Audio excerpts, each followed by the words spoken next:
February 2022 was an unbelievable month. I was going to talk about inflation numbers, unemployment reports, some pretty intense moves in the tech stocks. I was going to be cheerful and upbeat, but all of this is now completely pointless, completely hollow, because Russia has invaded Ukraine. It's unbelievable. It's 2022, but it feels like 1939 again. I mean, I still haven't really processed this. There's actually a war going on in Europe. You know, I mean, how can that be? How is that possible?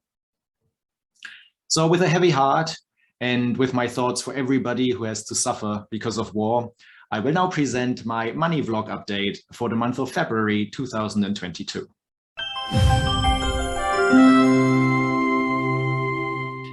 All right, first of all, I want to talk about the Swiss pension system. I lived in Switzerland for a number of years before I came to the UK, and so I paid into the pension system there.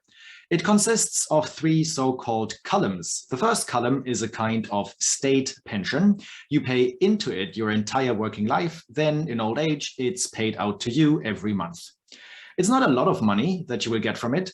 So then there is a second pillar, which is tied to your job.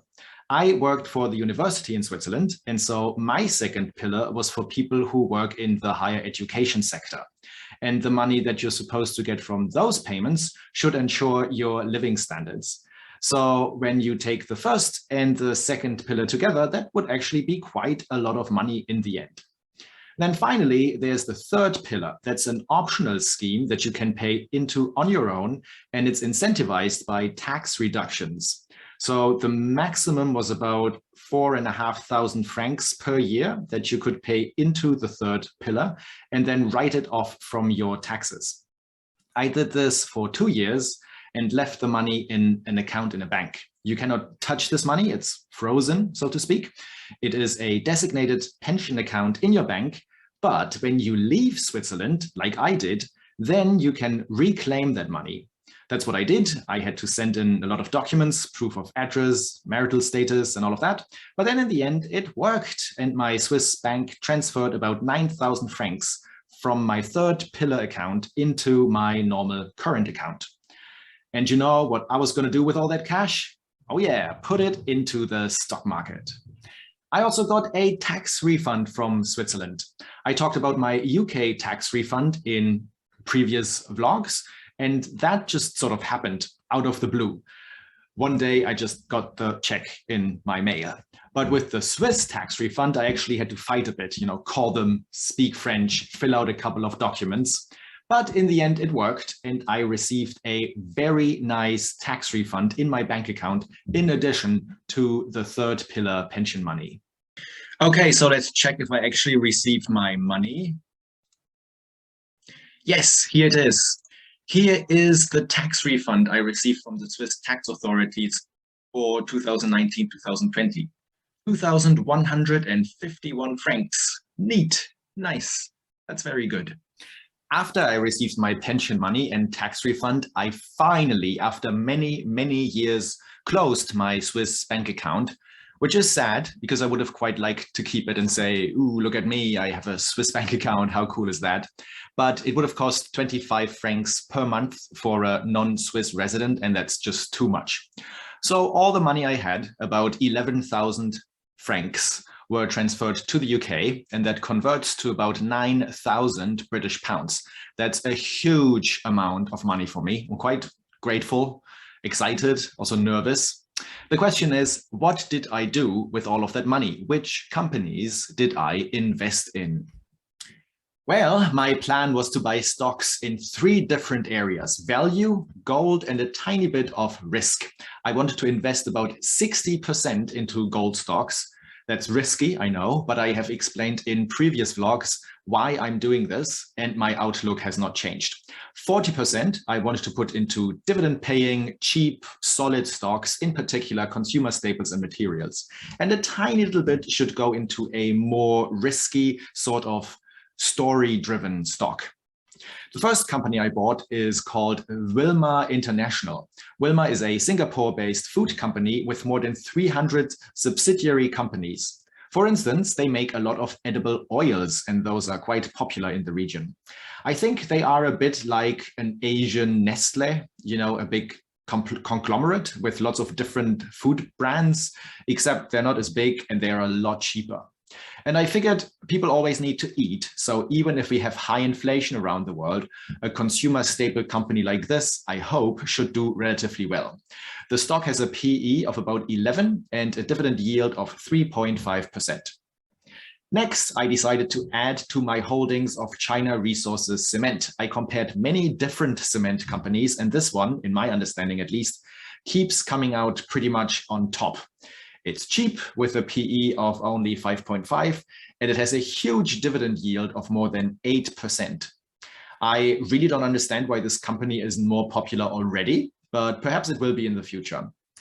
Unfortunately, Hong Kong has a minimum lot size for stocks, so I had to buy at least 2,000 shares, which I did, but it is more than I would have really liked to buy. So I put £1,335 and 12 pence into this company. This makes it now my biggest single position. Moving on to gold, I bought more shares in Newmont, the world's largest gold producer, and it's the only gold miner listed in the S&P 500.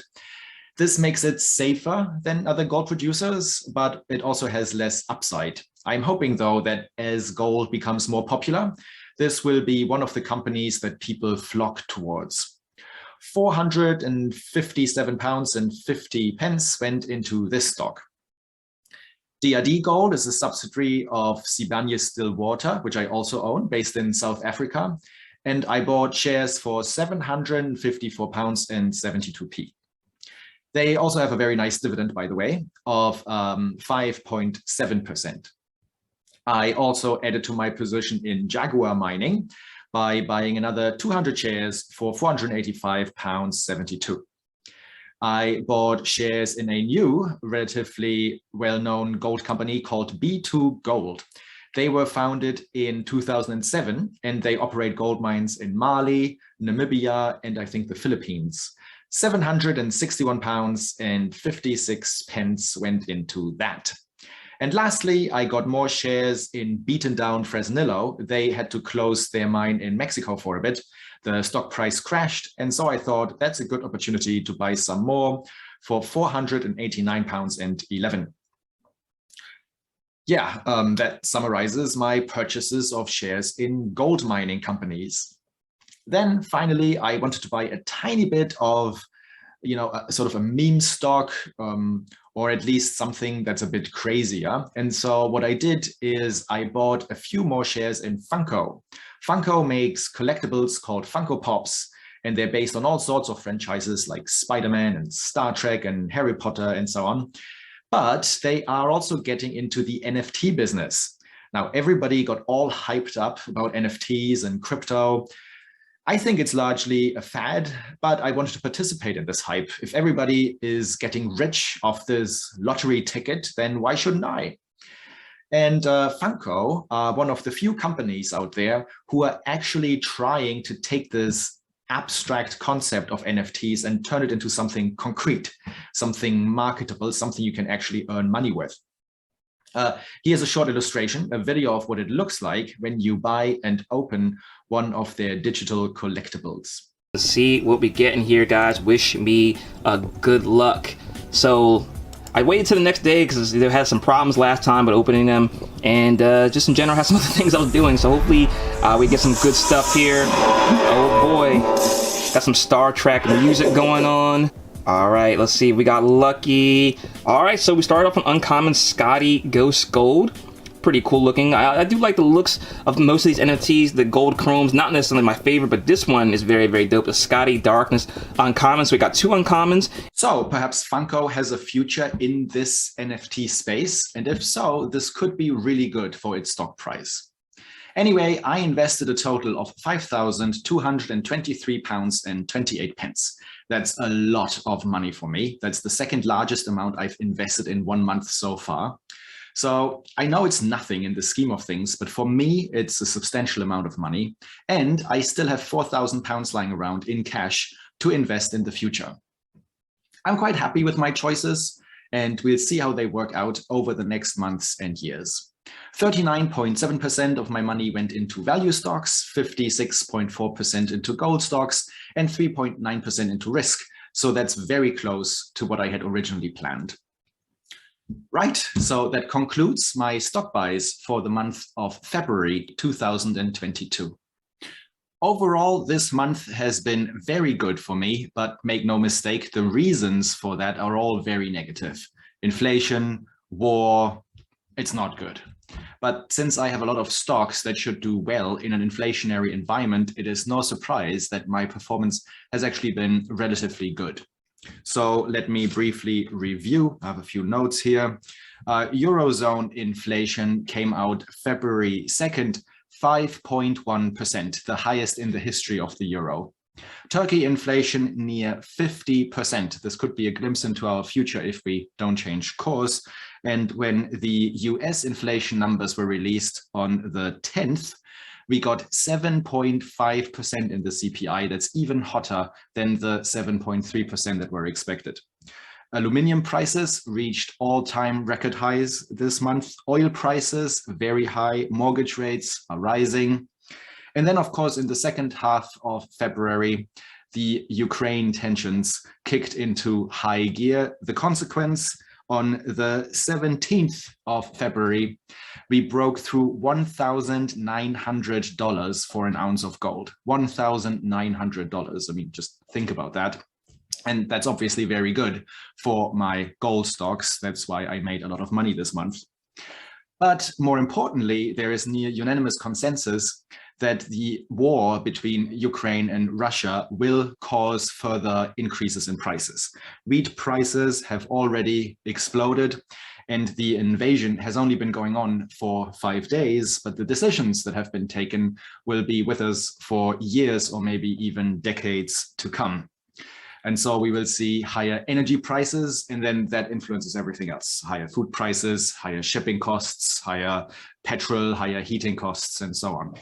So what we need to do is raise interest rates. But like I've been saying many times before, we can't really raise interest rates enough to beat inflation without also causing a financial crisis. And so this predicament, either higher inflation or a recession, that hasn't really dawned on investors yet.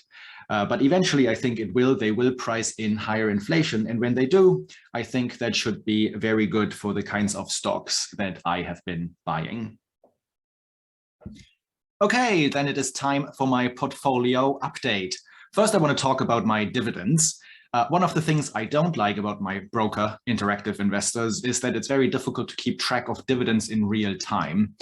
But nevertheless, I now got all of my dividends for the year of 2021, that is to say October, November, and December. In October, I received £59.77 in dividends, in November £70.22, and in December £15.99. Not too bad. In all of 2021, I got about £350, which I think is fantastic. It's really cool to just get money basically for doing absolutely nothing, just for having a stock portfolio.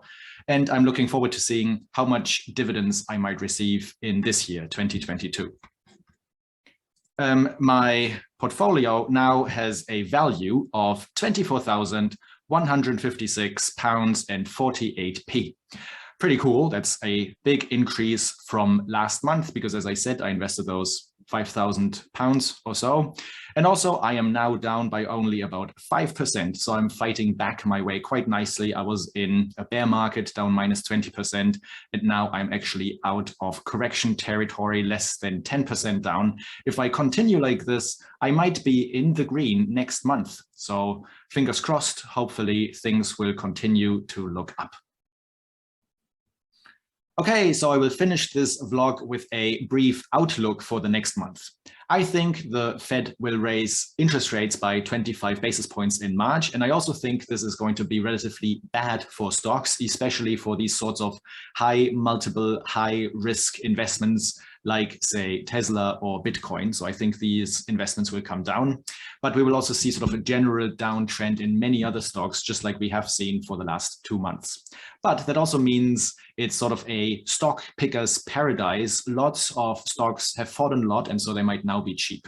So the question is, what might I be buying next month? Now, I don't know yet, but I have 3 general kinds of ideas. Number 1, I could go green. For instance, Nordex, the wind turbine manufacturer, which I own in my portfolio, is up 10% today. And the reasoning is that we are building up renewables now, not just for environmental reasons, but also for political reasons, to become more independent from Russian gas. But actually, I think climate change is a much, much bigger problem than the Ukraine war. I mean, it's sad to say, and I really wish people would wake up to this, but climate change is an existential threat. It's really dangerous. Right now, for instance, there are these massive floods in Australia, which are clearly becoming more frequent in this intensity. Authorities say the constant, fierce, localised downpours are totally unpredictable. We haven't really experienced this much rain in such a short period of time before. It is literally a rain bomb. Around Queensland, 6 people have drowned, 1 is missing. So far, almost 1,500 homes damaged in Brisbane alone. So we've recently renovated and made an inside pool. After the devastation of the 2011 floods, this time 85-year-old Dorothy White is getting out early. Everybody kept saying it's never going to happen again, 2011, but here we are. That's what we should really be talking about, not this foolish, stupid, unnecessary war. Climate change is so important, and this war is really distracting. So I'm thinking ESG. Secondly, more value stuff. A lot of stuff feels really cheap right now. So I'm thinking some energy providers like RWE or Red Electrica, for instance, maybe car manufacturers. They also seem cheap, perhaps. I have to look into it, like Volkswagen. More commodities like Glencore or BHP Billington. More materials, BASF, for instance, or financials like UBS might be cheap. Or I'm also thinking supermarkets like Tesco. So all of those are companies that I have on my watch list and that I'm interested in. Or thirdly, number 3, more gold. I really think it's a winning trade. So if I'm only interested in making as much money as possible, I might as well go all in on gold. It's risky, but it might pay off. And at least it's been working out pretty well so far this year. Yeah, so those are my ideas for March. Right, usually I give my vlogs quite an upbeat, cheerful ending, but today I just don't feel it. I wish this stupid war would end as quickly as it has started. That would be good, obviously, not just for humanitarian reasons, but also for the economy and the stock markets. So I guess we'll see how March plays out. But I guess I really wish that humanity would just grow up, you know, leave all the irrationality and the conspiracies and the idiocy behind and just be kind to one another and work together and leave behind these antiquated tribal instincts and realize all the amazing things that our species could have the potential to achieve.